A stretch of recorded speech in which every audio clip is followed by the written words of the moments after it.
यूरोडोव का एक क्वेश्चन है, क्वेश्चन नंबर 1.121 है ना। इस क्वेश्चन के जो थ्रू, इस क्वेश्चन के हेल्प के through conservative and non conservative force के डेफिनेशन में कॉमनली एक मिस्टेक किया जाता है फिजिक्स लर्नर्स के द्वारा। अपन उसी को इस क्वेश्चन के माध्यम से समझते हुए एविडेंस के तौर पे क्लैरिटी के लिए इसको यूज करते हुए हम उसको रेक्टिफाई करने की कोशिश करेंगे। क्या है गलती, क्या गलतियां होती हैं, उस पे हम आएंगे। उससे पहले हम इस क्वेश्चन को सॉल्व कर लेते हैं, क्योंकि इसके सॉल्यूशन में कहीं ना कहीं एक इंटरेस्टिंग सा रिजल्ट आता है और उसी रिजल्ट के बेसिस पे ही सारा डिस्कशन है। बात समझ में आ रही है क्या? तो आइए शुरू करते हैं। क्या बोला जा रहा है? A body of mass m was slowly hold up the hill by a force of F। तो यहां पे एक चीज आप जरूर नोट करिए कि यहां स्लोली होल्ड अप जो बोला जा रहा है ना, इसका मतलब आपको स्पीड 0 कंसीडर करनी है। इस अजम्पशन का यही मतलब है, ठीक है क्या? हम और भी देखेंगे डिटेल में कि क्या इफेक्ट पड़ेगा इससे, ठीक है क्या? अच्छा, उसके बाद आपको ये बोला जा रहा है which at each point was directed along a tangent to the trajectory। बोले तो पाथ पे हमेशा टेंजेंट है, यानी कि बच्चों ये वाली ब्लॉक अगर यहाँ पे है तो टेंजेंट इधर, ये वाली यहाँ तो इधर, ये वाली यहाँ तो इधर, मतलब हमेशा जो ये फोर्स है वो टेंजेंट टू दी पाथ है। अब ये जो टेंजेंट टू दी पाथ बोली गई है ना, अलोंग टेंजेंट बोले तो इसका भी सिग्निफिकेंस है, इसका भी सिग्निफिकेंस है। पता है क्या? पहले मैं उस सिग्निफिकेंस को ही समझा देता हूं, आ जाओ समझ लो, समझ लो, है ना। जैसे कि क्या है कि यहां पे अगर आप इस रास्ते को ऐसे दिखाएंगे, ठीक है क्या, और यहां पे ब्लॉक आपने ऐसे ले लिया, ठीक है क्या। अब मेरे भाई आप मेरे को बताओ, इसकी डिस्प्लेसमेंट आप इधर दिखा रहे हो, हार्डली मैटर्स, कोई दिक्कत नहीं है सर। अच्छा, साथ ही साथ बच्चों नॉर्मल आप इधर दिखाओगे, यस नॉर्मल आप इधर दिखाओगे। अच्छा अच्छा, एक बात मेरी समझिएगा जरूर कि अगर मैं इस पे इस तरीके से एक टेंजेंट लाइन खींच दूं तो कहीं ना कहीं ये कुछ एंगल थीटा बना रहा है ना? क्या बना रहा है? थीटा। अच्छा, ये अगर थीटा बना रहा है तो आई होप बच्चों को क्लियर होगा कि इधर mg का कंपोनेंट बनेगा mg cos थीटा, बहुत ध्यान से समझिएगा, और इधर बनेगा आपका mg sin theta. I hope clear होगा ये बात, क्लियर? अच्छा अब सुनिएगा, उसके अलावा चूंकि सवाल में बोला गया है कि ये जो F फोर्स है वो टेंजेंशियल है, तो आपने इधर दिखाया। तो अब इसी चीज को हम पहले एक्सप्लेन कर देते हैं कि भाई ये जो आपका अलोंग टेंजेंट है और स्लोली होल्ड अप से आपने रफ्तार 0 लिया है, इसका सवाल के सॉल्यूशन में क्या यूटिलाइजेशन है। ध्यान से सुनिएगा। यहां पे बच्चों अगर बड़े ध्यान से आप समझने की कोशिश करो तो कहीं ना कहीं ये जो पाथ है आपका, चूंकि ये ऐसे फ्लैट नहीं है, कहीं ना कहीं कर्व्ड है, तो यहाँ पे सर्कुलर मोशन का कॉन्सेप्ट के अकॉर्डिंग आप ये बोलेंगे कि ध्यान से सुनिएगा, ध्यान से सुनिएगा, कि चूंकि सेंटर बेटा कहीं यहां पे होगा तो आप बोलेंगे mg cos थीटा। किस डायरेक्शन में ले रहे हैं हम? नॉर्मल डायरेक्शन में, या तो रेडियल डायरेक्शन भी आप कह सकते हैं। टेंजेंशियल डायरेक्शन में तो बच्चों कौन है? mg sin थीटा f है। अच्छा, इसके अलावा फ्रिक्शन भी है, मैं मना नहीं कर रहा हूं आपको लिखने के लिए, इसके अलावा फ्रिक्शन भी है ना। अरे भाई डिस्प्लेसमेंट अगर इस पाथ के रिलेटिव ऊपर हो रही है, ऊपर वेलोसिटी है, इसका रिलेटिव ऊपर जा रही है अगर, तो काइनेटिक फ्रिक्शन नीचे लगा। अब यहां पे बोलेंगे कि mg माइनस नॉर्मल बराबर mass into v square upon radius of curvature R. ये कौन? नॉर्मल एक्सेलरेशन या रेडियल एक्सेलरेशन या सेंट्रीपिटल एक्सेलरेशन बोलते हैं सर्कुलर मोशन में आप, है ना। तो आपने ये लिख दिया। अब आप इन दोनों के दोनों अजम्पशंस का यहां पे क्वेश्चन में यूटिलाइजेशन देखो। पहली बात, जब आपने v की वैल्यू 0 रखा तो ये समान 0 हो गया, मतलब आप नॉर्मल बराबर mg cos थीटा लिख पाएंगे। एक बात। दूसरी बात, नॉर्मल mg cos थीटा के बराबर लिखने में इस f के टेंजेंशियल होने का भी योगदान है। अगर ये f टेंजेंशियल नहीं होता तो कहीं ना कहीं इस f का एक कंपोनेंट रेडियल डायरेक्शन में भी आता। अरे यार, अगर mg इस f का अगर कोई कंपोनेंट, अगर, अरे यार तू बात समझता ही नहीं है जल्दी। ये अगर ऐसे होता तो एक कंपोनेंट इधर एक इधर आता तो ये कंपोनेंट तो नॉर्मल को अफेक्ट कर देता, mg cos थीटा के बराबर नहीं आता। बात समझ में आ रही है? कहीं ना कहीं अगर ये फोर्स ऐसे होती तो एक कंपोनेंट इधर आता तब भी नॉर्मल mg cos थीटा के बराबर नहीं आता। तो f के टेंजेंशियल होने का भी यहां क्वेश्चन के सॉल्यूशन में सिग्निफिकेंस है, और इसी अजम्पशन पे बेस्ड आपका आंसर आएगा, तभी आएगा आंसर, है ना? बात समझ में आई हो, आ गई होगी, आई होप। क्लियर है क्या? बात समझ में आ रही है क्या? यस, ठीक है भाई, बात समझ में आ गई है बच्चों को। तो अब सुनिएगा ध्यान से। तो नॉर्मल की वैल्यू अगर बच्चों आ गई है तो आप फ्रिक्शन की वैल्यू लिख सकते हैं। फ्रिक्शन की वैल्यू लिख सकते हैं।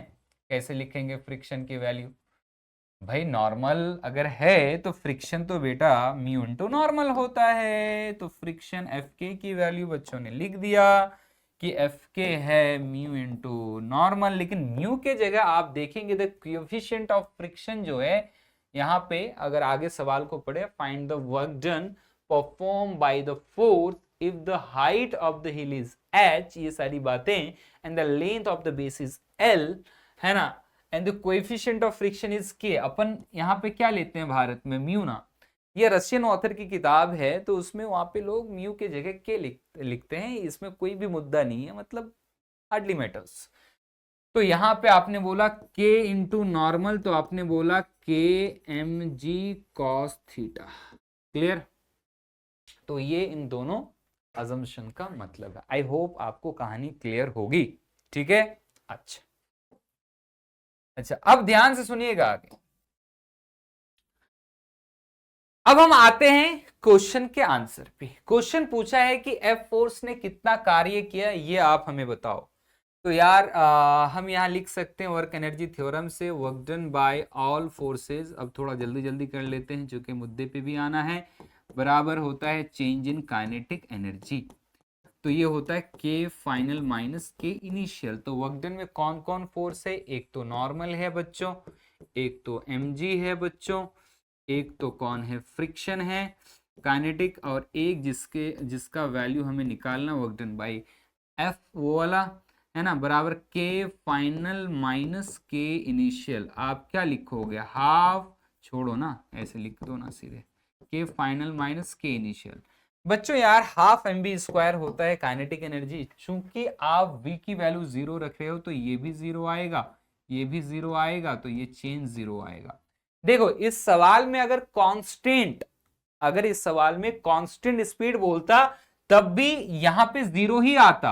अरे ये वैल्यू सेम होती तो डिफरेंस 0 होता, लेकिन 0 से आप ये लिख पा रहे हैं नॉर्मल बराबर mg cos थीटा, मतलब f के टेंजेंशियल होने के बाद v के 0 होने की वजह से नॉर्मल बराबर mg cos थीटा लिख पा रहे हैं। अगर यहाँ पे v कांस्टेंट लेते, नॉट इक्वल टू 0 नहीं लेते, अगर वो स्लोली होल्ड अप ना बोल के कांस्टेंट स्पीड लेने बोलता है, तो फिर आप ये नॉर्मल mg cos थीटा के बराबर नहीं लिख पाते। तब तो क्वेश्चन के अकॉर्डिंग चल रहे हैं।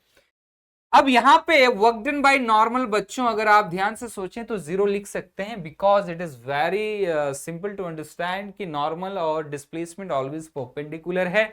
तो ऐसे में आप work done by F force लिख सकते हैं minus of work done by mg minus of work done by F के। अच्छा यहाँ पे एक रिजल्ट हम डायरेक्ट यूज कर सकते हैं। बच्चों ने क्लासरूम में ये चीज पढ़ा होगा कि किसी भी पाथ से आप लेके जाइए, अगर h हाइट ऊपर लेके जा रहे हैं तो mg कार्य करता है माइनस ऑफ mgh। ठीक है क्या? यहाँ करने को उस चीज को मैथमेटिकली सॉल्व भी कर सकते हैं, बट टाइम बचाना है यार। जब वो रिजल्ट हमें स्टैंडर्ड है और याद हो जाता है तो क्यों हम टाइम किल करें। अब मुद्दा यह है कि work done bye kinetic friction क्या होगा। तो आइए इस बात को थोड़ा सा हम करके देख लेते हैं। अब मेरे भाई मेरे भाई मेरे भाई मेरे भाई, चूंकि थीटा लगातार बदलेगी, ये थीटा बदलेगी, सो हमें थोड़ा सा इंटीग्रेशन का सहारा तो लेना पड़ेगा। सो अपन यहां पे वो काम कर देते हैं, हम लिख देते हैं dw by friction is integral of, sorry इधर भी इंटीग्रेट कर दो या टोटली कर दो ना यार, छोड़ो ना, इतने तो बच्चे नहीं हो आप, तो लिख दो वर्क डन बाई फ्रिक्शन, आपने लिखा फोर्स इनटू डिस्प्लेसमेंट, फिर इंटीग्रेट कर दिया तो बच्चों टोटल आ गया। आई होप आप समझ पा रहे होंगे ये क्या होगा, एफ के ds कॉस कितना 180 डिग्री। आई होप आपको ये बात समझ में आई होगी, क्योंकि एफ के इधर है, ds इधर है, अपोजिट है, 180 एंगल हो गया। तो बच्चों माइनस ऑफ क्या लिखोगे, एफ के की वैल्यू के एम जी है ना, और कॉस थीटा, और यहां ds, ध्यान से देखो बच्चों, ये k और mg तो कांस्टेंट है, तो ये समान बाहर आ गया। तो इसके बाद हमारे पास बचा के अंदर माइनस के एम जी। अच्छा अब ध्यान से सुनना, ये जो इंटीग्रल ds cos थीटा जिसको हम लिख सकते हैं, इसके बारे में जरा हम बात करते हैं बच्चा। ए सुरमा सुरमा, ये आपका ds है ना, अबे ये वाला घोंचू मना मत करियो। अच्छा तू एक बात बता मेरे को, तू एक बात बता मेरे को, बुरा मत मानियो, बुरा मत मानियो, एक बात बता मेरे को, एक बात बता मेरे को, एक बात बता, एक बात बता, दिख रहा है क्या तेरे को, ये जो एंगल है, ये जो एंगल है बच्चा, ये तो थीटा है। अरे यार अभी तो यहां लिखा था ना थीटा। तो बच्चों इस ds का इधर का जो कंपोनेंट होगा, क्या ये ds cos थीटा होगा। और तुम बुरा मत मानो, ये जो लेंथ है, क्या इसको dl बोल सकते हैं। कैसे बच्चे हो यार, ये ds, तो इसका इधर वाला कंपोनेंट ds cos थीटा, क्या ये dl के बराबर नहीं है। ds cos से पगला गए हो, और dl का इंटीग्रेशन l, नहीं समझ में आई ना बात, क्या बात कर रहे हो यार, इतना सिंपल तो है ये बात समझना। हा, अब देखिएगा, आई होप बात समझ में आ गई होगी। तो अब बच्चों इंटीग्रल ds cos थीटा को क्या कह सकते हैं, इंटीग्रल ऑफ dl, और सॉल्व करके l बोल सकते हैं। यस, तो ये समान हमारे पास माइनस के एम जी, और इंटीग्रल ds cos थीटा हमारे पास l आ चुका है। इस वैल्यू को घुसेड़ दीजिए तो हमारे पास रिजल्ट आ जाएगा माइनस के एम जी एल, तो हमारे पास आ गया एम जी एच प्लस के एल, और ये हमारा आंसर हो जाता है। तो यहां पे आंसर आ चुका है, ठीक है, क्या सॉल्व कर चुके हैं इस क्वेश्चन को। अब इस क्वेश्चन का ये जो रिजल्ट है यहां पे, that is work done by friction, ये वाला इसी पे सारा मुद्दा है। क्या आया है ध्यान से देखो, माइनस ऑफ के एम जी एल। तुम ध्यान से देखो और मुझे बताओ, अगर मैं तुम्हारे से पूछूं कि मेरे भाई ये ए पॉइंट है और ये बी पॉइंट है उस हिल का, और तुम ऐसे लेके गए, तुम्हारे से ऐसा बोला गया था क्वेश्चन में कि ये आपके पास जो दूरी है ये L है, ठीक है, ये आपके पास क्या है, L है ये, ठीक है, यहाँ से लेके यहाँ तक ये L है, और ये H है 12। आपके पास वजन बाय जो mg आया, कितना आया यार, सॉरी, वजन बाय एफ के कितना आया, तो आपने आंसर देखा कि आया माइनस के एम जी एल, यानी कहीं ना कहीं ये रिजल्ट में सिर्फ एल का इन्वॉल्वमेंट आ रहा है। ईमानदारी से बताइए, अगर मैं पाथ ऐसा ना लेके, अगर मैं पाथ ऐसा ले लूं, अगर मैं ऐसा ना लेके पाथ ऐसा ले लो, अगर मैं ऐसा ना लेके पाथ कैसा ले लो? बोलो बोलो बोलो बोलो, क्या चाह रहे हो, क्या चाह रहे हो? ऐसा ले लो।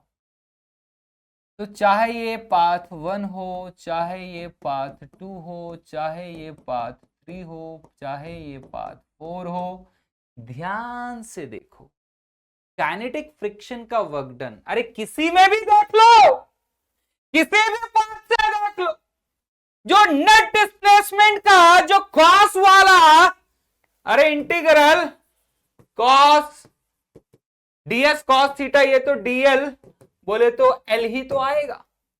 यानी किसी भी पाथ से देख लीजिए, work done by friction kinetic same आने वाला है।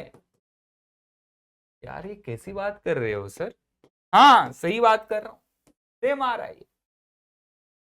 अब मेरे को एक बात बताओ, एफ के तो नॉन कंजर्वेटिव फोर्स है। हाँ, और नॉन कंजर्वेटिव फोर्स का कार्य तो तुमने पढ़ा है, डेफिनेशन ही पढ़ा है ये वाला, कि if work done bye a force is path independent तो क्या होता है? कंजर्वेटिव। हाँ,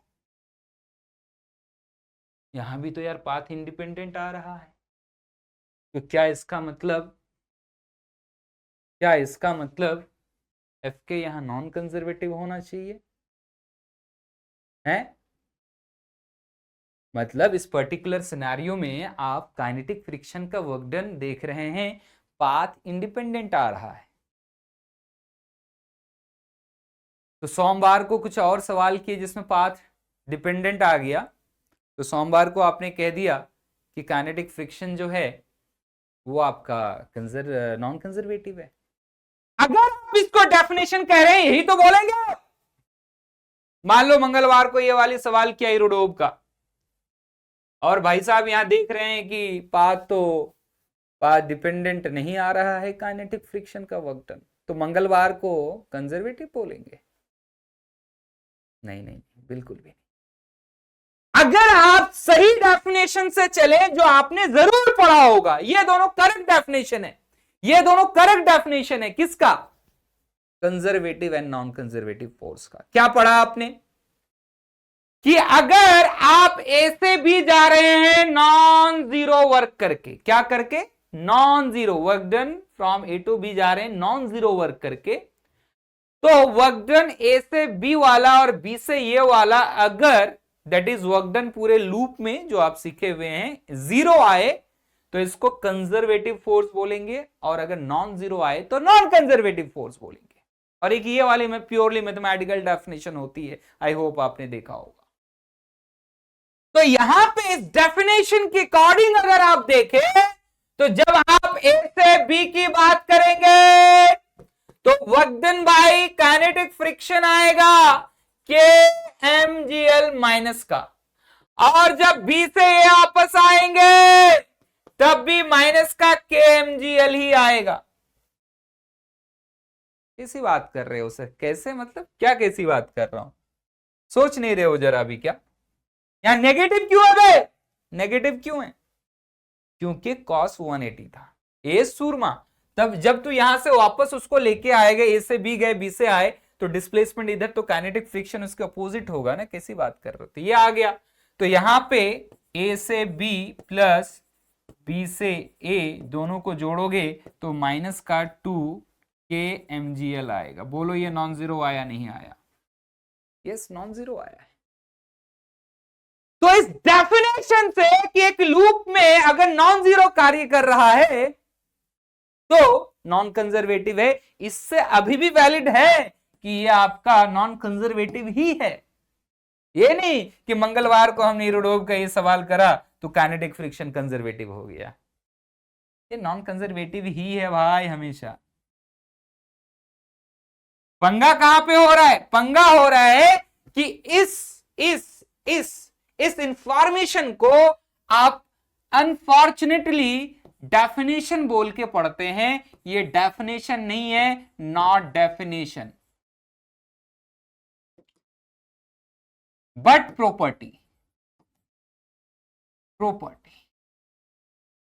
इसको प्रॉपर्टी बोलिए। डेफिनेशन और प्रॉपर्टी में फर्क है भाई। जब किसी को आप डेफिनेशन बता देते तो वो ऑलवेज वैलिड हो जाना चाहिए ना, क्योंकि फिर आप उस पर आश्रित हो जाते हैं।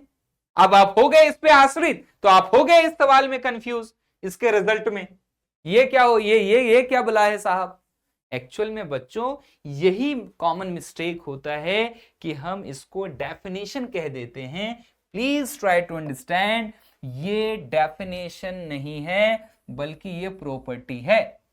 जैसे कि कभी आपने देखा कि काइनेटिक फ्रिक्शन का वर्क डन जो है नॉन कंजर्वेटिव का पार्ट डिपेंडेंट होता है, सही बात है, लेकिन कभी आपको इंडिपेंडेंट भी मिला। ये वैसी ही बात है कि ये उस पे भी कंजर्वेटिव में भी तो लाई करता ही है और नॉन कंजर्वेटिव में भी कभी कभी वैलिड होल्ड कर जाता है, ये कि नॉन कंजर्वेटिव फोर्स भी यहां पे पाथ इंडिपेंडेंट आया। मतलब ये ऐसी बात है जैसे कि मान लीजिए कि एक कमरे में दो जानवर हैं, दोनों के 4 पैर हैं, तो क्या आप ये कह सकते हैं कि अगर दो प्राणी एक कमरे में है, दोनों का 4 पैर है, दोनों जानवर है, तो क्या आप ये कह सकते हैं कि दोनों भैंस है, दोनों बकरी है, दोनों गधा है, या एक भैंस एक बकरी है, एक बकरी एक गधा है, एक गधा एक भैंस है?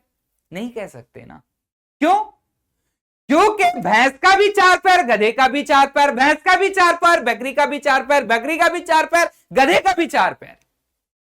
तो 4 पैर का होना सारे जानवर में एक कॉमन प्रॉपर्टी आ गई।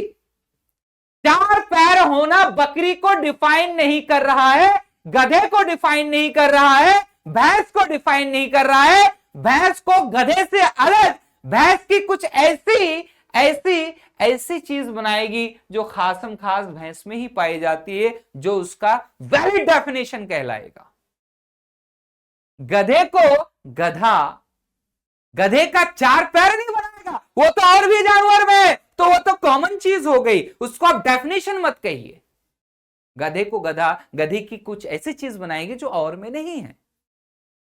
तो आई होप आपको बात समझ में आ रही होगी। यहां पे आपको समझना पड़ेगा there is slight difference between the property and the definition. बात समझ में आ रही है क्या?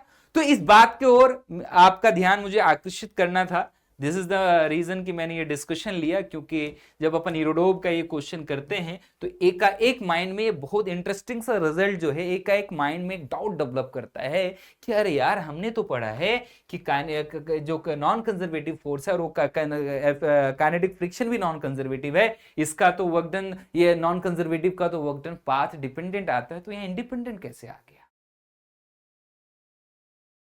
तो एक्चुअल में जब आप इसको डेफिनेशन कह देने की हिमाकत कर लेते हैं तो फिर ये कंफ्यूजन क्रिएट होने लगता है। तो आई होप आपको क्लैरिटी होगी, ठीक है क्या?